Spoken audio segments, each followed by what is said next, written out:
Today we're going to be spending some time talking about manure injection. And for those of you who aren't familiar with manure injection, we are talking about manure injection that is consistent with a no-till system. So we'll start off, if I can get this to work. There we go. Start off talking about some of the things that we want to cover today. We have 6 learning objectives that we want to cover within this module. First 3 are just talking about the background of manure injection, looking at our case study. And then the second half of the module, we'll talk about some of the economic interactions and how we kind of take what we've learned from low disturbance manure injection and push it out to other farms and hopefully increase adoption over the next couple of years. This is what we're talking about for low disturbance manure injection. We're talking about subsurface placement of manure that can be done in a no-till production system. So historically, this is what manure injection has looked like. It's been deep rip shanks, it's been chisel plow shanks that are attached to a manure applicator that are creating almost like full tillage type soil disturbance. And that's not what we're talking about today. Today we're talking about the picture on the left where we have a double disc opener and the ability to push manure down into a slot and then close that slot. And it's done in such a way that 2 or 3 days after the application, a farmer can go in and no-till directly into their fields. So that's what we're talking about when we think of manure application through a LDI.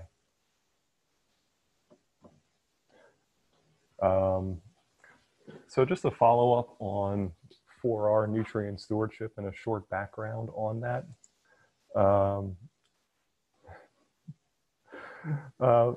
4Rs is applying manure and fertilizer nutrients in the right source, right rate, right time, and right place. If we want to achieve higher nutrient use efficiency on our farms, and we do want to achieve higher nutrient efficiency on our farms, it's going to be the interaction of these 4Rs that really make that happen. 4Rs promote the use of nutrients that have an economic, a social, and an environmental outcome. We want nutrients applied to the landscape that get taken into the plant and that result in a direct economic gain. We don't want nutrients applied to the landscape that are going to leach into surface water or groundwater or volatilize in the atmosphere and be lost from our systems. So we're talking about increasing nutrient use efficiency through a suite of practices that include low disturbance manure injection. So when we think of how low disturbance manure injection fit in with the 4Rs, we're talking about our source being liquid manure with a subsurface placement that protects nitrogen and phosphorus from the loss pathways it typically is exposed to. And we're still looking at having that timing as close to plant uptake as possible. And we're using rates that are defined from our nutrient management plan and our manure management plan. And I would say that the success of any kind of manure application within a 4R system really starts with that manure management plan or with that nutrient management plan. We've got to have those in place. The more site-specific those plans can be, the better the outcomes are going to be. So we would certainly want to advocate for all farms to have manure analysis, and not just a manure analysis, but we want that manure analysis that has the ammonia fraction in it so that we can calculate what our volatilization losses can potentially be. So we need those manure analysis, we need soil testing done on a regular basis, and with those 2 items, we can put together a fairly site-specific nutrient plan on which we can take the next step for implementation. Implementing a nutrient management plan, it's really using 4Rs, right? Taking what we've learned from our nutrient plan and trying to make sure that the supplemental nutrients through fertilizer, along with our manure nutrients, are applied in a way that just maximize the use efficiency that we're having. So low disturbance manure injection over the past couple of years has been a practice that we've seen farmers interested in adopting. And I think the interest that we see here in 2020 really stems back to 2016, where in November 2016, there was a draft BMP report put out by the Chesapeake Bay Initiative, and it talked about the need for more subsurface placement of manure as a way to meet our nutrient management goals and improve water quality. So the report specifically called out low disturbance manure injection because what the report had found and what the panel had reported is that nitrogen ammonia volatilization losses were reduced by 85% when manure was placed below the surface. Nitrogen runoff in our above ground runoff in erosion was reduced by 12%. Phosphorus loss was reduced by 36%. And generally there was no increase in nitrogen leaching. So this panel, which at the time consisted of Dan Dostie from NRCS, as well as Rob Minen from Penn State, was able to compile all this information through the land grant university system. A lot of it's Penn State research. And in talking with Rob, when I put together this module, he really wanted me to point out to you that low disturbance manure injection helps with that greater nitrogen to phosphorus ratio management. And what he means by that is that if we can increase the amount of nitrogen we're retaining in our manure, it allows our manure application rates to come down. And with those lower manure application rates, we have a phosphorus load that is more connected to what crop removal would be. And in some of the work that Rob is doing now, and hopefully some of the work that we'll be hearing about in the future, is dealing with that nitrogen to phosphorus ratio on a farm, on a watershed, on a regional basis. So that's an important component of what low disturbance manure injection can do for us. So moving on to our case study, we were really fortunate that Jeff Herring is located in Schuylkill County, and he's a farmer that I've known for a number of years. And Jeff had the opportunity to purchase some injection equipment 2 years ago. And it was part of his long process of working with NRCS to correct environmental problems on the farm. Jeff took over the farm when his father passed away about 5-6 years ago. And 5-6 years ago when Jeff took over, his average corn yield was 120 bushels. He had issues with manure storage. He had issues with erosion. He had issues with a lot of other environmental concerns.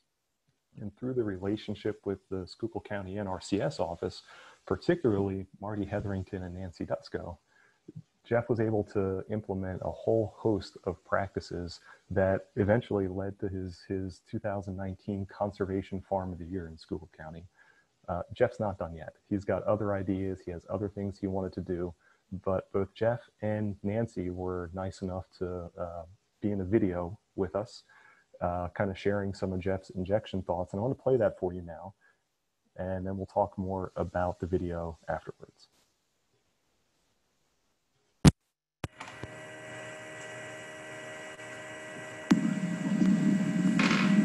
We farm almost 600 acres, 2,400 head of finishing hogs, and we usually run 60 head of black Angus. Corn, beans, and a little bit of hay.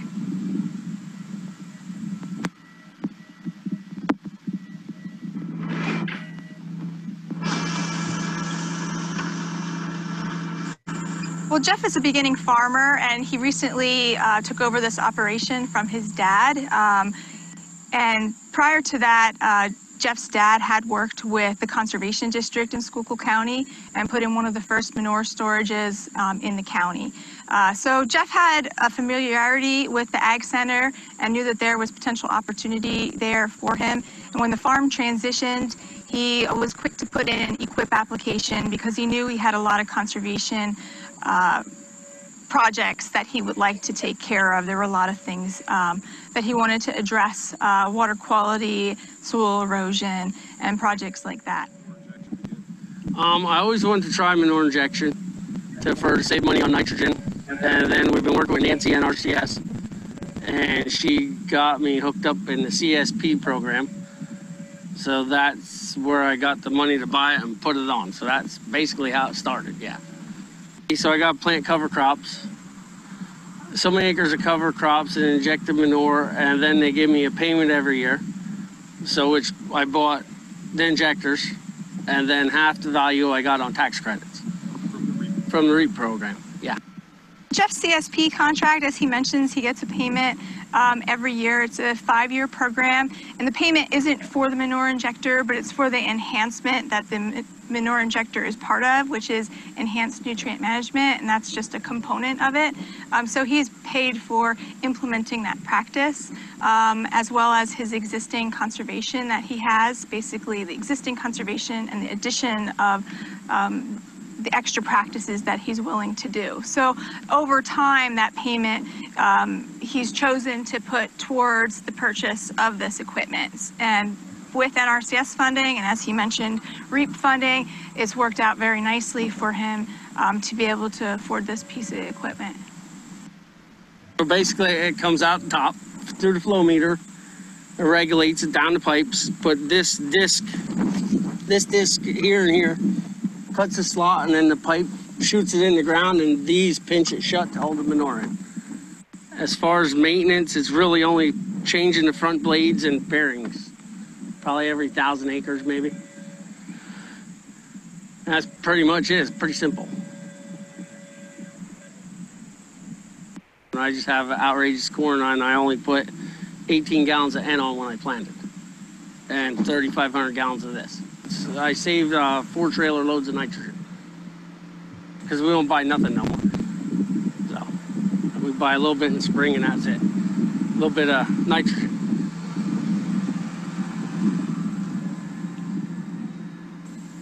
Fuel. Well, I used to burn 100 gallon in 2 days. Now I burn 100 gallon in a day and a half. And it takes, normally we would empty that in a week, and this last year it took me 2 weeks. So it was just an extra week on and hauling. I've been checking all summer where we injected. If you go in the fields and you dig up where the injectors are, you have a 4-inch streak of black material like 4 months later, and like right now it's down to 2 inches. It's amazing how it just sucks it up into the plants. Been continuous no-till now for 5 years, and through that 5-year period he's certainly seen some positive improvements in his soil structure. And one of the issues that arises in conversation that we have with people on manure injection is, how does manure injection fit in with some of the soil health initiatives that go on the farm? And from Jeff's perspective, and from my perspective as well, I take more of a holistic approach to that soil health initiative. That yes, we have a little bit more disturbance from the manure injection, where we have a 6-inch band of soil where we're getting some soil disturbance. But in Jeff's particular situation, we have enough residue from our small grains. We also have some natural cover crop that's coming up from his wheat stubble, that we have adequate amounts of surface residue to protect the soil from a little bit of disturbance that occurs from the manure injection. But from that holistic approach, the ability to retain an additional 75 pounds of nitrogen that before was just volatilizing into the atmosphere and moving east and becoming somebody else's problem, is now contained within our soil unit, where we can use those nutrients to produce a corn crop, saving him some nitrogen fertilizer and reducing his dependence on outside nutrient sources. I think overall, NRCS has a positive outlook on manure injection. I think you're able to decrease disturbance even with an incorporation of the manure. Also, you're reducing your nitrogen loss, reducing chance of runoff, and also a big decrease in odor. I do attribute Jeff's willingness to work with us to the good relationship that he saw with the Conservation District on his father's project when he was a teenager. Jeff helped on that project and saw that implemented, and worked with one of my associates, and she provided very good customer service. Low disturbance manure injection fits with the 4R concept of managing the timing, placement, and rates of manure sources to increase nutrient use efficiency. Implementing 4R practices like this one improve on-farm economics, improve farm sustainability, and reduce agriculture's impact on the environment. Jeff's success from manure injection would not have been possible without strong relationships with NRCS, the Conservation District, and his nutrient management plan writer. It's Jeff's commitment to implementing that nutrient plan along with his conservation plan and pairing that with his advisory team's understanding of farm goals that results in effective nutrient reductions without sacrificing yield.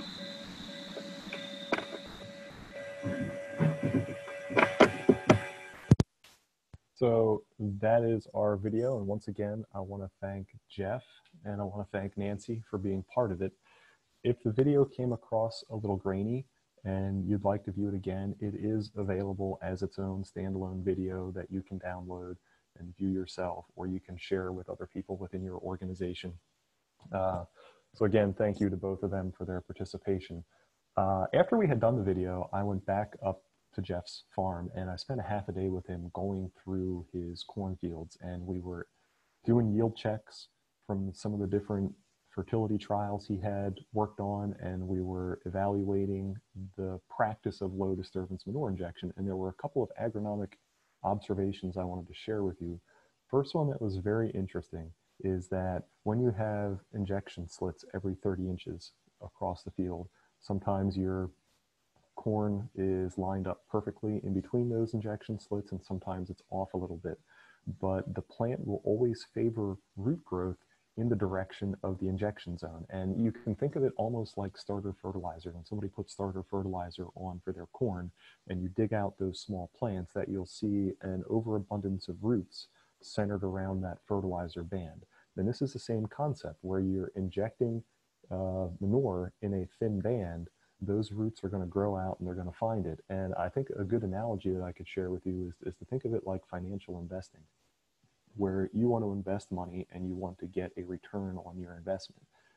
Plant roots are the same way. A plant is investing energy, it's investing carbohydrates into root development, and it needs to have a return on that investment in order to support above ground growth and yield. So the least amount of investment it can have in those roots and still gain adequate nutrition for above ground growth is the direction it's going to head. And that's what we see here, where we just have an overabundance of roots on the injection side of the plant, and it happened in every single location that we dug holes in. Next thing that happened that we saw, and this was unexpected, but significantly higher fungal populations within the injection zone. So you can still see where his ridges are in the field, and if you dig down right in that injection zone, you find two different kind of fungal species growing there. And I'm not a fungal expert at all. I kind of look at them and say, well, the one on the right is the fuzzy fungus and the one on the left is the stringy fungus. But we have a whole lot more fuzzy and stringy fungus that are growing within that injection zone. And same way with how the roots were growing, it happened in every 30 inches, wherever that injection zone was, you saw just an overabundance of fungal growth, and you could go 15 inches over and you really couldn't find any. So I would kind of pass that off to our microbiological experts and our soil health experts to kind of figure out why that's happening and what it all means in the grand scheme of things. Jeff's goals for manure injection are fairly simple. Jeff was going to adopt manure injection because economic reasons. He wanted to increase yield. He wanted to increase his production efficiencies, reduce production costs. There definitely was a regulatory compliance component to Jeff wanting to adopt manure injection. And there also was a neighbor-landowner relation component to it too. I think his landowners are much happier today with his injection manure applications than they were with his surface manure applications, simply from an odor perspective. So there's definitely a social component to manure injection when it comes to landowners and neighbor dealings. Jeff's interactions for nitrogen. I had worked with him this spring, and we had set up a couple of different fertility trials on the farm, and that's kind of what we were evaluating the other week, where he had a basic, an intermediate, and an advanced. So his basic fertility was his continuous no-till system with surface applications of manure, followed by his traditional nitrogen application. Still compliant with a manure management plan, still compliant with a nutrient management plan, but considered basic for our purposes. Intermediate management was that same continuous no-till system with manure injection and applying that 18 gallons of nitrogen at planting that he had talked about in the video. And then finally, the advanced was the same no-till system, the same low disturbance manure injection, but now looking at more of an adaptive management strategy where we're going to be relying on some in-season testing or some in-season modeling to determine what our other nitrogen needs are for the crop. So we can follow that through in terms of total nitrogen load on the farm. And one thing that I do want to point out here in these charts is that we're really focused on total nitrogen load, not necessarily available nitrogen load. And I think that's a very big difference when you look down at the bottom at what that total N-NUE line is. So that total N-NUE is nitrogen use efficiency. And it's looking at how many pounds of nitrogen did it take to produce a bushel of corn. So one story that I do want to share with you as we look at his basic and intermediate and advanced practices is that his corn yields were pretty much equal across all treatments. The only difference we saw was variety. So there were big differences in variety yield, but no differences in fertility in terms of yield. So when we look at his basic management, where we have 3,500 gallons of manure, and you take 3,500 times the nitrogen concentration, you get 171. You do the AC38 nutrient management calculation, the available nitrogen is there as well. Jeff's putting the 18 gallons of starter nitrogen on. He's side dressing 30 gallons of nitrogen later on. We have 70 pounds of residual nitrogen that comes from past manure applications in soybeans. His total nitrogen load, 386 pounds. He's compliant at that 386 pounds. We're compliant with manure management. We're compliant with AC38. We're in good shape. His intermediate practices, and this is where some of the things for manure injection really start to shine, is that our total manure is still 171, but when you come down to our total nitrogen load, we've taken 100 pounds off of that total nitrogen load because we've eliminated the side dress application. It's a 21% improvement in terms of nitrogen use efficiency on the farm. Now you pair that intermediate practice, which was no-till plus injection, and then you pair that with an adaptive management strategy where we're really looking at in-season conditions to tell us what our nitrogen rates should be. And now we see a 34% improvement in nitrogen use efficiency on the farm through the pairing of some companion practices with low disturbance manure injection. So 34% is a very big number. Other big numbers, you have the available nitrogen from our surface application at 43 pounds per acre, our available nitrogen from injection at 117. That's like a 60-some% improvement in available nitrogen that occurs from manure injection. So you can see we're not necessarily saving all the nitrogen. All the nitrogen was 171 pounds. We're saving a lot of it, but there's still a portion of that nitrogen that is escaping, whether it's being tied up and immobilized, whether it still is volatilizing, whether it's leaving through one of the other loss pathways.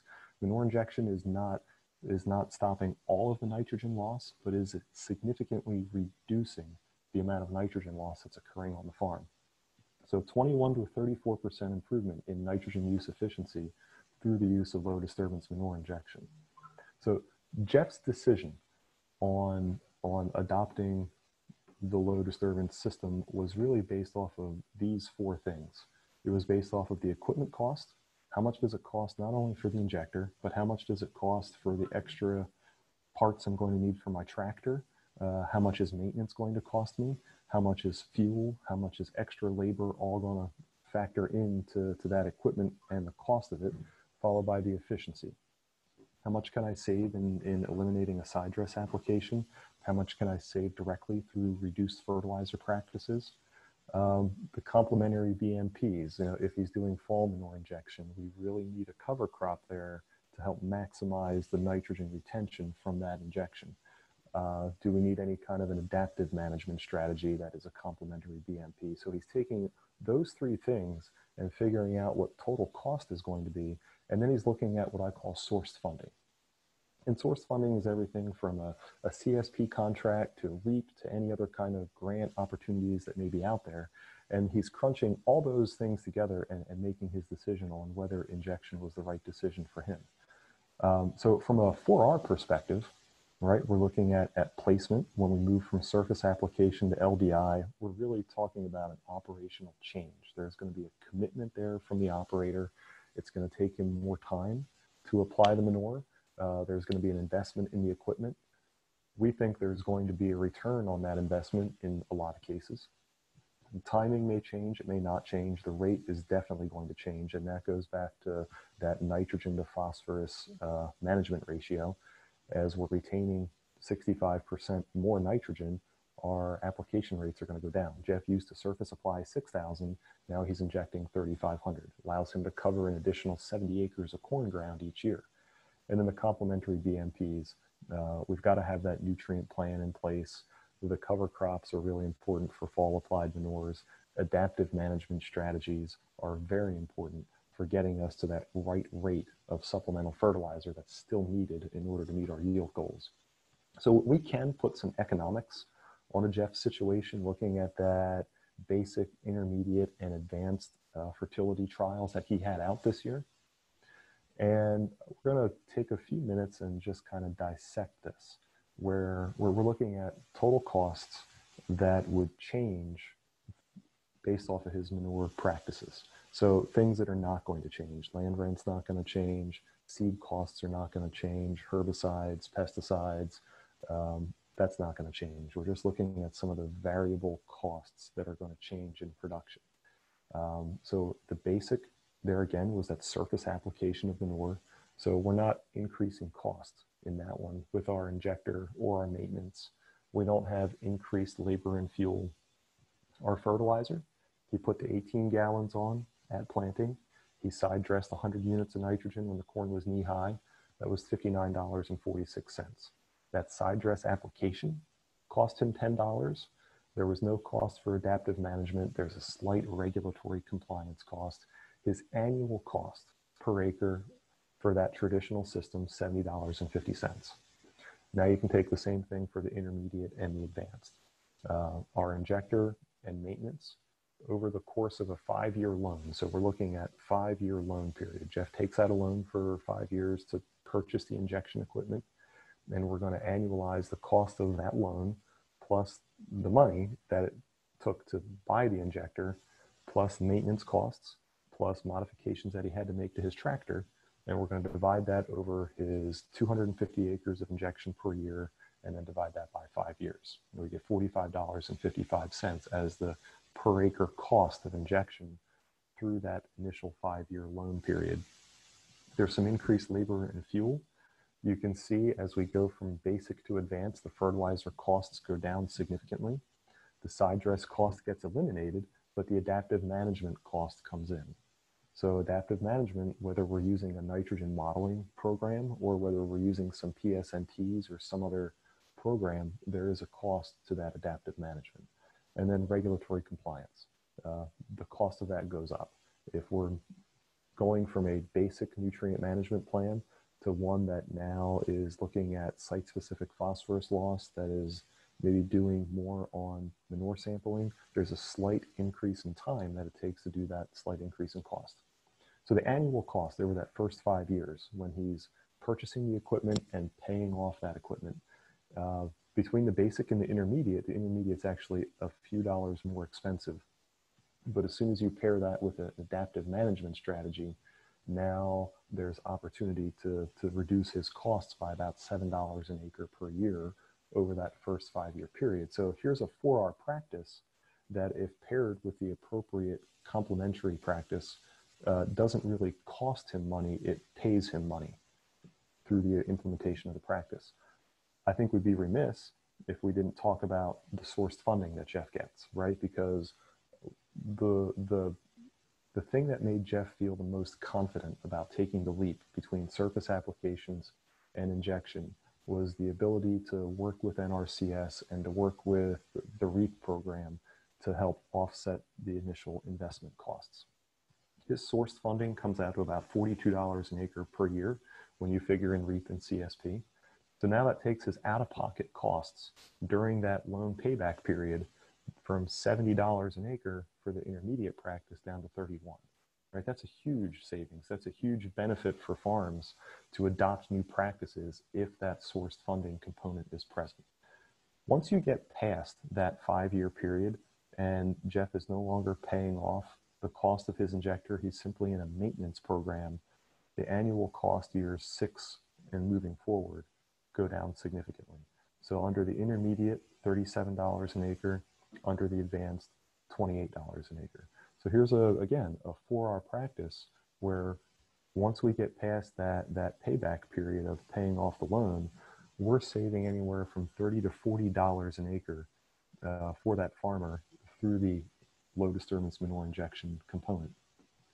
We do need to stop and just point out that the reason this works for Jeff is because he's got hog manure that has a very high ammonium nitrogen concentration.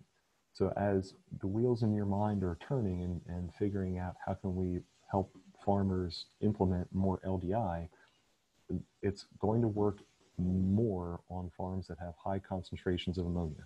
So finishing hog manure, duck manure, it's almost always going to work out like these numbers I show you. Dairy manure is not so much. One thing I do want to point out on Jeff's farm, when you start looking at the dollars here and you start looking at some of the nitrogen savings. When Jeff was surface applying his manure versus the injection, right? We were surface applying it, we were compliant with our nutrient plan. We had 30,000 pounds of ammonia nitrogen that was volatilizing every year. Now that he's injecting, he's saving or retaining about 25,000 pounds of that volatilized nitrogen. So if you just even did a rough calculation and you said, okay, in Jeff's case, we say we retained about 25,000 pounds of nitrogen on a 2,400 head finishing barn, and we had, I don't know how many hundred finishing barns in the state of Pennsylvania. The opportunity exists to retain volatilized nitrogen to the tune of about 7 million pounds a year if more farms adopt LDI as a manure application practice. So this can really have an economic benefit. It can also have a very big environmental benefit. This is some of Rob Minan's research that he was very excited to share with us. And your goal for today is to use spatiotemporal in a conversation. Either just use it at the office, use it at home, but spatiotemporal is the word that Rob is given to you today. And what he's really looking at is he's looking at distribution once you inject that nitrogen. How far to the left, how far to the right does the nitrogen travel? And not only that, but through the course of the season, how fast does that nitrogen get taken in by the plant? So you have 5 dates on here. Date 1 is the date that Rob would have taken a normal PSNT. So that is corn that is knee-high. Like it's knee-high or less. And then every so often they came in and they took another sample. And what you see here, there's 2 take-home messages from this graph. Number 1, the nitrogen that is applied in the injection slot does not move very far left or right? 3 inches, 6 inches at most. The other thing that you can clearly see is date 1, where there's 81 parts per million of nitrate right in the middle of the injection zone, how fast that nitrate gets taken into the plant through time. Within a couple of weeks, within a month, those nitrogen rates go from 81 down to 18 or 10. Very rapid uptake through time. Rob's research shows the exact same thing in ammonia, that you have maybe slightly greater travel of ammonia left and right from that injection slot, but the same rapid rate of uptake occurs. So when we're injecting, when we're banding that manure in a specific place, the nutrients are very readily available for plant uptake when the plant needs them. Other thing Rob wanted to point out is that when we're looking at adaptive management practices, and the PSNT probably being the most widely accepted adaptive management tool, there's a certain way that he is recommending it be done when we have manure injection, where you're taking 5 cores that are 6 inches apart, 12 inches deep. And that way you're always getting a core that's within 3 inches of the injection site yet you're still getting a very good representative sample. So as you're out there working with farms to help them manage their injection process, this is how we'd want a PSNT taken on the farm. So I thank Rob for that. Switching gears and moving away from nitrogen and moving into phosphorus, we'd be remiss if we didn't talk about interactions with phosphorus. When Jeff had moved from 6,000 gallon surface application down to his injection, the P loading obviously decreased significantly through that reduction. It made his P load more in line with what phosphorus removal was, and it helps him, but it doesn't solve his long-term phosphorus issues. So he still needs to work to make sure that over time phosphorus is not accelerating or increasing, but the injection really allows that acceleration to slow and be more in line with what crop removal would be. His timing of manure applications are changing a little bit. He's gotten to the point where this fall, he wants to take out only the minimum amount of manure that he needs to so that the pit will be full in spring. And what he's really looking at is maximizing that spring application because it's saving him so much money on fertilizer. And then from a placement perspective, looking at his nutrient management plan. So the Penn State research that was presented in that 2016 expert panel report showed that phosphorus loss from manure injection decreased by about 36%. We can put that into a more site-specific context when we write Jeff's nutrient management plan. When we move from surface application to injection, his phosphorus index scores go down by 43%. And that's pretty consistent across all of his fields. So a huge reduction in his regulatory liability through the subsurface placement of manure. So switching gears again here, and we've gone through our case study and we've kind of talked some of the background information on manure injection. I want to start focusing on how we talk to farmers about accelerating LDI as a practice on their farm.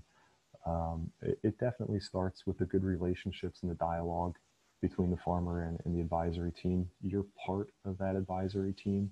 That good relationship that Schuylkill County NRCS had with Jeff really was instrumental in getting that injection unit on the farm. I'm sure you all know that, when we're working with farms, they are not willing to sacrifice yield, but they are willing to experiment.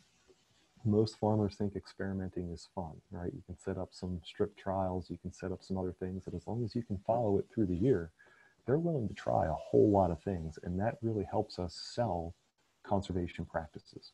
The management and the monitoring will need to evolve as practices are adopted and implemented. So I have 7 things here that I thought really was important for selling conservation and making sure that we're advising our customers on for our practices.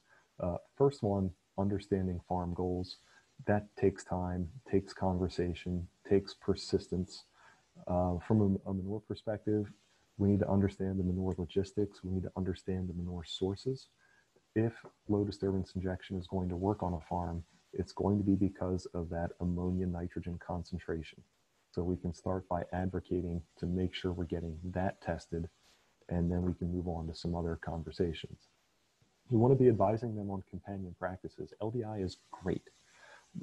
We can definitely have economic returns. We can certainly see environmental benefits from LDI, but there's companion practices that we want to see on the landscape. We cover crops for fall, applied manures, and anytime we can get an adaptive management practice on the farm, we want to do that. Crunch the numbers is something that you can do, like that economic case study that I had presented to you. I made that up after talking to Jeff for 5 or 10 minutes and spending 15 minutes working in an Excel spreadsheet. And that's something that all of you can do, just through that conversation with the farmer and asking the right questions. I think the audience here today is very well suited for the next step, which is advising on cost share and funding. Sometimes we're the ideas person in an advisory group, and sometimes we're the implementer person in an advisory group. And being able to pair funding opportunities with the practices that we want to implement are certainly a big help. I would say that within the region here in southeast Pennsylvania, low disturbance manure injection really has been a great pairing between farmers and grassroots adoption and very higher level regional funding opportunities. And the pairing of that has been instrumental from getting some injection units on farms, getting them out there into the landscape, and allowing farmers to see the benefits of manure injection. So being able to advise on those cost share and funding opportunities is very important for practice adoption. All this stuff, crunching the numbers, the advising, the understanding, all that is great, and it's essential. But you've got to have that follow-up, right? We've got to get out into the field with Jeff and dig around and find out what's going on, making sure it's the right economic decision for him, making sure that these practices are true and tested. And we do that through strict trials. We do that through asking questions. But LDI in particular, once we are starting to understand the farm, can be a very easy practice to overlay onto the farm management. So our expected outcomes, 4R outcomes. 4Rs is looking at outcomes that have a social component, they have an environmental component, they have an economic component. Increased nutrient use efficiency, we're definitely expecting that as an outcome from implementing LDI. We're going to get higher manure nutrient retention rates. We're going to get companion practices in place that further help us increase NUE. We're going to reduce overall nitrogen loads. In Jeff's situation, being able to save almost 25,000 pounds of previously volatilized nitrogen and now have that within our soil system is huge in being able to reduce the nitrogen load on the farm. We're keeping our manure nutrients there. We're using them more wisely. We're offsetting that with less commercial fertilizer that's being used on the farm. And then the third thing here is the reduction in phosphorus loss. His P-index scores are going down dramatically. It's a big help in allowing him to manage phosphorus long-term on the farm. It's increasing that nitrogen to phosphorus ratio that is important for watershed planning and on-farm planning to make sure that we're looking at phosphorus in a bigger picture rather than what's happening the year that we're applying manure. So those are our 4R outcomes. The social component is Jeff's neighbors are a lot happier that he's injecting manure. We've got definite economic outcomes. We have definite environmental outcomes. So that's my story today on manure injection. I would love to be able to take some questions and continue the conversation. Watch your email for our conversation starters fact sheet that will come out. Some of the economic information, some of the nitrogen loading information that I presented will be in that fact sheet. And if you have any questions, please reach out to me or let's ask them now. So thank you.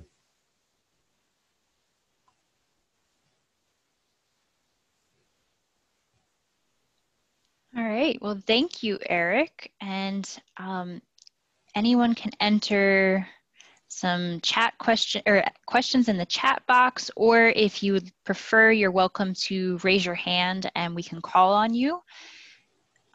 It looks like we do have one question in, Eric, asking about if you have any numbers or information on how this might work for dairy operations.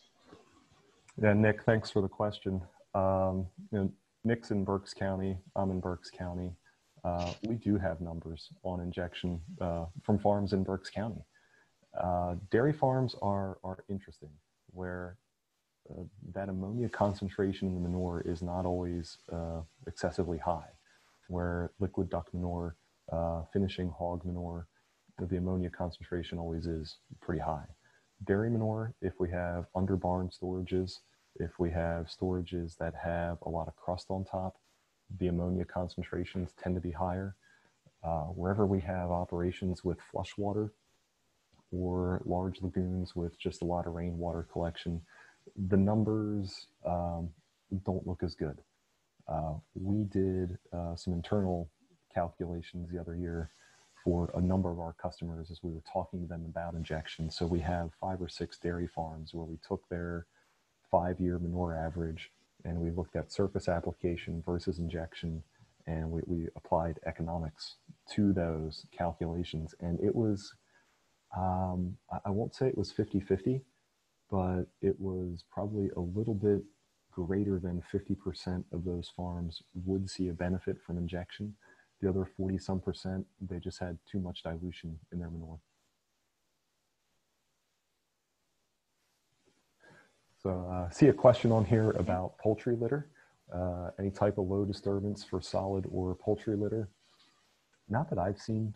I know Penn State had their subsurfer poultry injector out the other year, and I saw it up at Penn State. I'm sure you did too, but I haven't seen it in real life. So I don't really have much to share on that.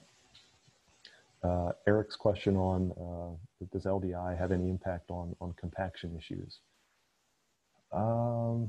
It can. So where we've seen the biggest reduction in compaction is where LDI is paired with dragline. So now we're looking at dragline low disturbance manure injection.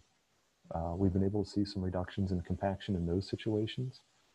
At our PA4R field day 2 falls ago, we had a low disturbance manure injection dragline unit from Bazooka Farm Star at our field day, and it was the same unit that was at the Penn State's Landisville field day last year. That unit eliminates the needs for tankers on the field, so we're eliminating several tons of compaction. So we feel that when you pair LDI with dragline, you definitely have a reduction in compaction, but it needs to be paired with dragline in order to see that.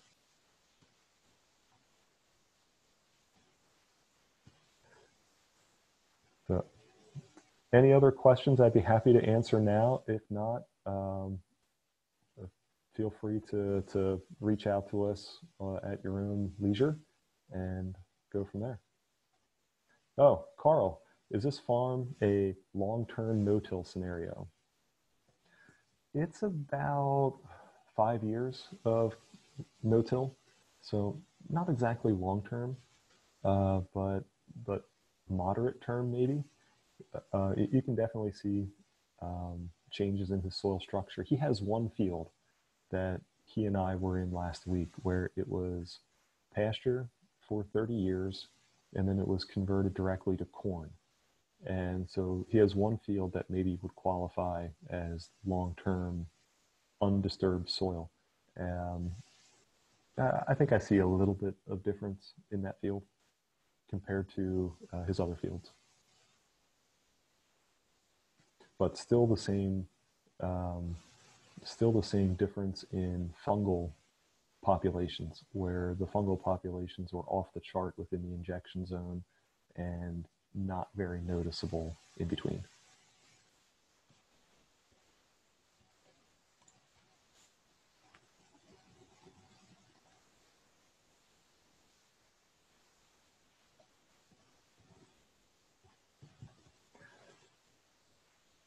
So, okay, everybody, I appreciate it, and thank you very much. Yeah, thank you. And yeah, feel free to reach out to Eric or myself, and I can redirect questions if we have more come in. As we're wrapping up our session today, if you could please enter your CCA number or your nutrient management certification number and your name again. And I'm also about to paste in a link for the, hang on just a second.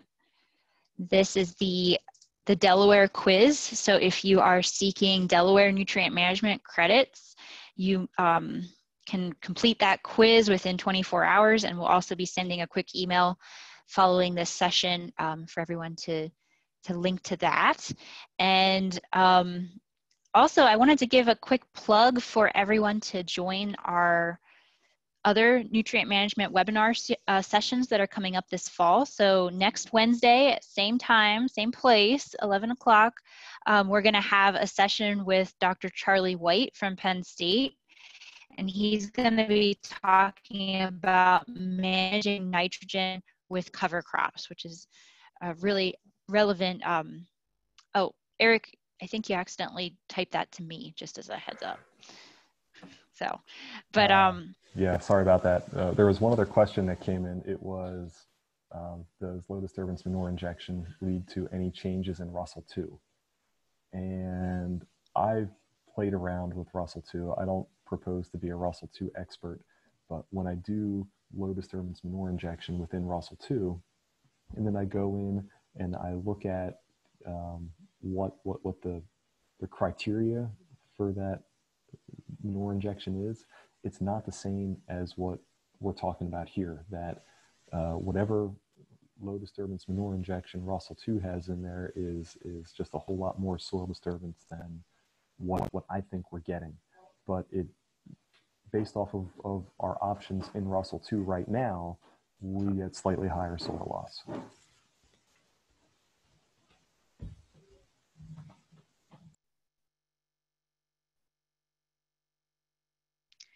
yeah, thank you.